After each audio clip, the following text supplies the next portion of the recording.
양과 염소의 비유 이제 두 번째 시간입니다.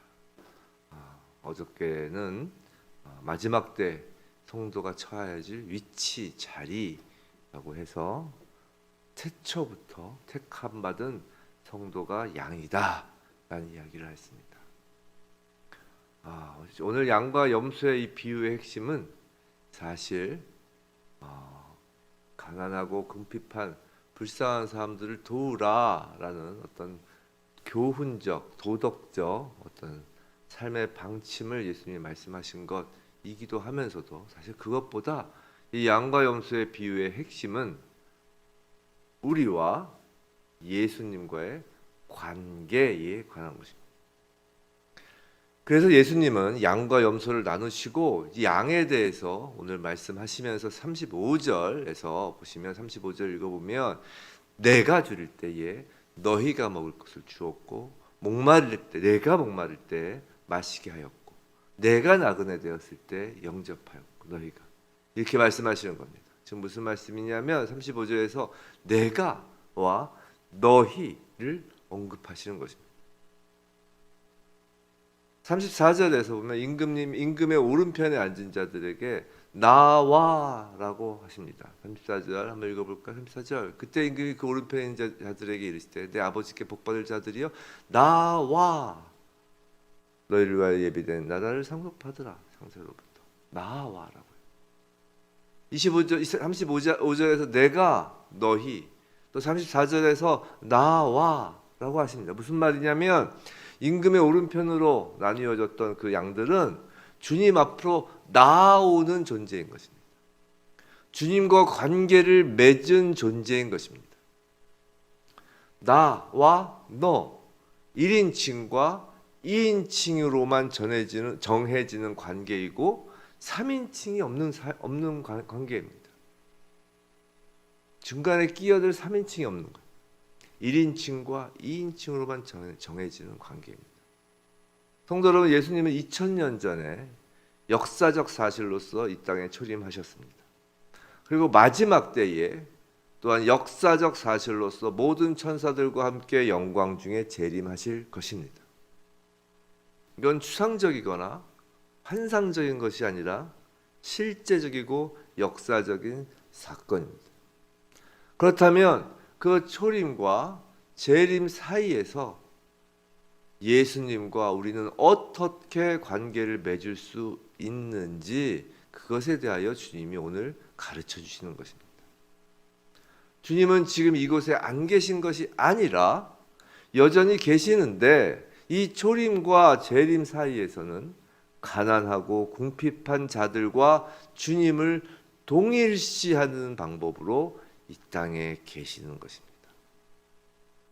즉 성도의 자비의 행동은 구원의 방편 수단이 아니라 예수 그리스도와 이와 같은 1인칭, 2인칭, 나와 너의 그 관계가 맺어져 있다는 증거인 것이고 그 자비의 행동들은 구원을 얻기 위해서가 아니라 관계가 맺어졌다라는 그 사람의 구원으로 인하여 행해지는 것입니다. 자, 그런데 40절을 보면 여기 내 형제 중에 지극히 작은 자라고 하십니다. 자, 여기서 형제라고 하는 거예요. 형제. 1차적으로 주님 당신과 동일시하는 가난하고 궁핍한 자들은 교회 형제를 지칭한다는 거예요. 교회 성도를 지칭한다는 거예요. 물론 이 말이 성도들이 교회 밖의 모든 궁핍한 자들에게 보여야 하는 일반적인 자비에 무관심하라는 뜻은 아닙니다. 이렇다고 해서 교회 밖에 있는 사람들 돕지 말라 이런 말은 당연히 아니에요. 다만 갈라디아서 6장 10절에서 사도 바울은 이렇게 얘기했습니다. 그러므로 우리는 기회 있는 대로 모든 이에게 착한 일을 하되 교회 밖에 있는 모든 이들에게도 착한 일을 하는 것이죠. 착한 일을 하되 더욱 그런데 특히 강조하는 거예요. 믿음의 가정들에게 할지니라 라는 말씀을 하셨어요. 이처럼 더욱 특히 성도는 다른 성도를 돌본다는 것입니다. 우선순위 그리고 중요한 부분이 특히 부분이 있다는 거야. 교회에서 교회 성도들끼리의 돌봄 없이 교회 밖에 사람을 돌본다는 건 어찌 보면 이게 예수 그리스도를 향한 그 사랑을 전하는 것보다 자기 사랑이 될 가능성이 높아요. 먼저 우리 형제라고 뭐 제 말이 아니라 사도 바울 선생님이 그렇게 얘기하셨습니다. 왜냐하면 그 이유는 그 성도 역시 주님의 형상을 입은 주님이 당신과 동일시하시는 사람이기 때문입니다. 성도가 그리고 성도를 서로 돌볼 때 그 서로의 섬김 가운데 무엇이 형성되는 것이냐면 예수 그리스도의 몸이 형성되기 때문입니다. 즉 교회가 세워지기 때문이죠. 우리는 흔히 그리스도께서 지상에서의 사역을 마치신 후에 하늘로 올라가신 이후에는 더 이상 고통도 눈물도 없는 상태에 계실 것이다 라고 생각하기도 합니다. 주님은 더 이상 육신의 상태에 있지 않고 부활의 영화로운 상태에 계시기 때문에 이 땅에서 우리 성도들이 아무리 줄이고 목마른 상태에 있을지라도 그것은 다만 우리 인간의 문제일 뿐이고 주님과는 아무런 상관이 없을 것이다 라고 생각하기도 합니다. 그러나 사도행전에서 바울, 그 이전에 불렸던 히브리식 이름 사울, 그 사울이 살기가 등등하여 교회를 핍박하던 그 사울을 향해 예수께서 뭐라고 하셨냐? 네가 어찌 나를 핍박하느냐라고 하셨습니다. 즉 예수께서 사울에게 왜 교회를 핍박하느냐라고 하지 않으셨다는 거예요. 왜 예수님 당신을 나를 핍박하느냐라고 하셨다는 겁니다. 성도 여러분, 우리는 교회의 다른 성도들을 볼 때 나와 무관한 사람으로 보지 말아야 합니다. 그들은 모두 그리스도 안에서 한 아버지를 둔 하나님의 가족인 형제 자매들이기 때문입니다. 그들의 고통은 곧 주님의 고통이고 그들의 눈물은 곧 주님이 흘리는 눈물이기 때문입니다. 지금 이 땅에서 우리가 주님과 관계를 맺게 되는 통로가 바로 그들인 것입니다. 37절부터 39절을 보면 이제 의인들이 주님을 향하여 질문을 합니다. 그래서 양을 이제 의인이라고 이제 본격적으로 밝힌 것입니다. 의롭다 칭함을 받은 자들이죠. 자신들이 그리스도를 도와주고 있었다는 것을 전혀 의식하지 못하는 것입니다. 그런데 그 질문을 보면 이 말은 양들의 그 사랑, 그 형제 사랑은 그 어떠한 보상이나 대가도 기대하지 않는 사랑이라는 것입니다. 또 그 사랑을 실천하고도 이내 잊어버리고 있었다는 것을 말합니다.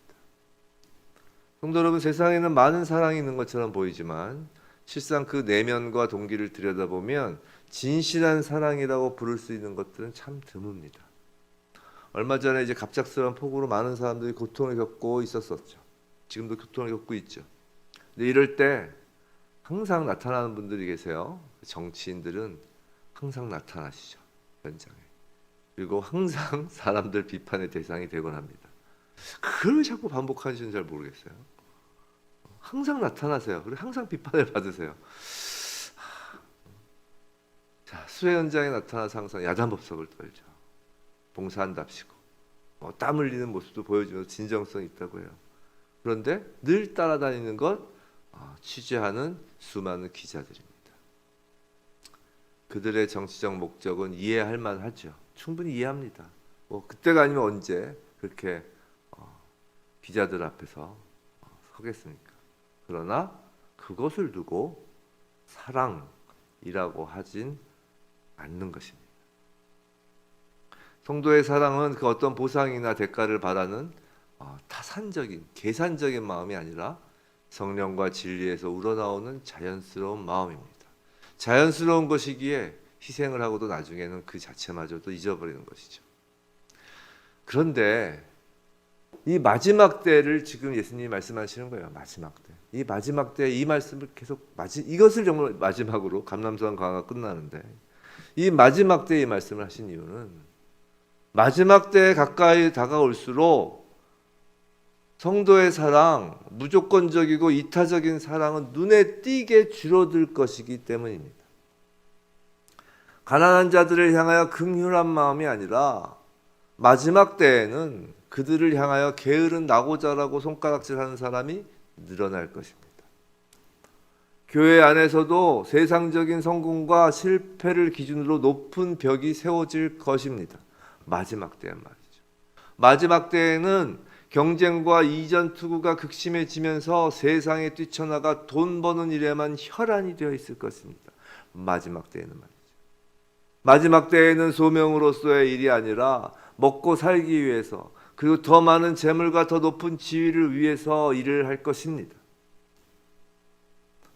마지막 때에는 그러다가 지치면 잠시 쉬어가는 휴게소로 교회는 전락할 것입니다. 지금이 마지막 때가 아니라고 누가 감히 말하겠습니까?